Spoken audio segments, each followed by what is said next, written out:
దక్షిణ ఫిలిప్పీన్స్లో సోమవారం తెల్లవారుజామున ఒక ఘోరమైన ప్రకృతి విపత్తు సంభవించింది. అక్కడ సంభవించిన అత్యంత శక్తివంతమైన భూకంపం ఆ దేశాన్ని తీవ్రంగా కుదిపేసింది. అమెరికా భూగర్భ సర్వే ప్రకారం రిక్టర్ స్కేల్పై ఈ భూకంపం తీవ్రత 7.8గా నమోదైంది. మిండనావో ద్వీపానికి సమీపంలో భూమికి దాదాపు 63 కిలోమీటర్ల లోతులో దీని కేంద్రం ఉన్నట్లు శాస్త్రవేత్తలు గుర్తించారు. ఈ భూకంపం తాటికి ఇప్పటి వరకు 32 మంది మరణించగా దాదాపు 200 మంది తీవ్రంగా గాయపడ్డారు. గత కొన్ని దశాబ్దాల్లో ఫిలిప్పీన్స్ను తాకిన అత్యంత భయంకరమైన భూకంపాల్లో ఒకటిగా దీనిని పేర్కొంటున్నారు. భూప్రకంపనల తీవ్రతకు కొండ చర్యలు విరిగిపడ్డాయి. పలు నగరాల్లో పెద్ద పెద్ద భవనాలు ఒక్కసారిగా కుప్పకూలిపోయాయి. ఈ భూకంప ప్రభావానికి ముఖ్యంగా 7 లక్షల జనాభా ఉన్న జనరల్ శాంటోస్ నగరం పూర్తిగా వణికిపోయింది. ఈ నగరంలో ట్యూనా ప్రాసెసింగ్ పరిశ్రమ చాలా పెద్దది. ఇక్కడి జనరల్ శాంటోస్ అంతర్జాతీయ విమానాశ్రయం భూకంపం దాటికి పాక్షికంగా ధ్వంసమైంది. విమానాశ్రయం పరిసరాల్లో భారీగా నష్టం వాటిల్లినట్లు తెలుస్తోంది.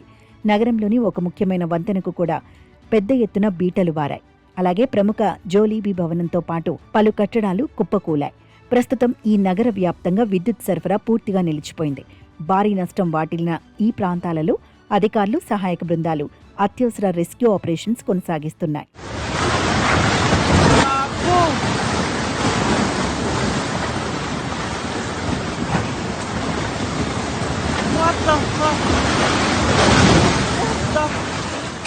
ఈ భూకంపం సృష్టించిన బీభత్సమంతా అక్కడ రికార్డైన వీడియోలలో స్పష్టంగా కనిపిస్తోంది. దావావో సిటీలోని ఒక లైవ్ కెమెరాలో భూకంపం మొదలైన వెంటనే భవనాలు, రోడ్లు అత్యంత భయంకరంగా ఊగిపోవడం రికార్డైంది. ఆ వెంటనే కరెంటు పోవడంతో ఆ కెమెరా ఫీడ్ పూర్తిగా నిలిచిపోయింది. అలాగే దావావో యాక్సిడెంటల్లోని మహాయాహాయ్ ఎలిమెంటరీ స్కూల్లో కొత్త విద్యా సంవత్సరం మొదటి రోజే ఈ ప్రమాదం జరగడంతో ప్రాణభయంతో చిన్నపిల్లలు, ఉపాధ్యాయులు భవనాల నుండి బయటకు పరుగులు తీశారు.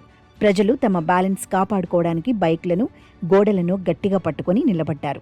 మరికొన్ని చోట్ల భవనాలు కూలుతుంటే భారీగా దుమ్ము, మేఘాలు కమ్మేసిన దృశ్యాలు ఇంటర్నెట్లో వైరల్ అవుతున్నాయి.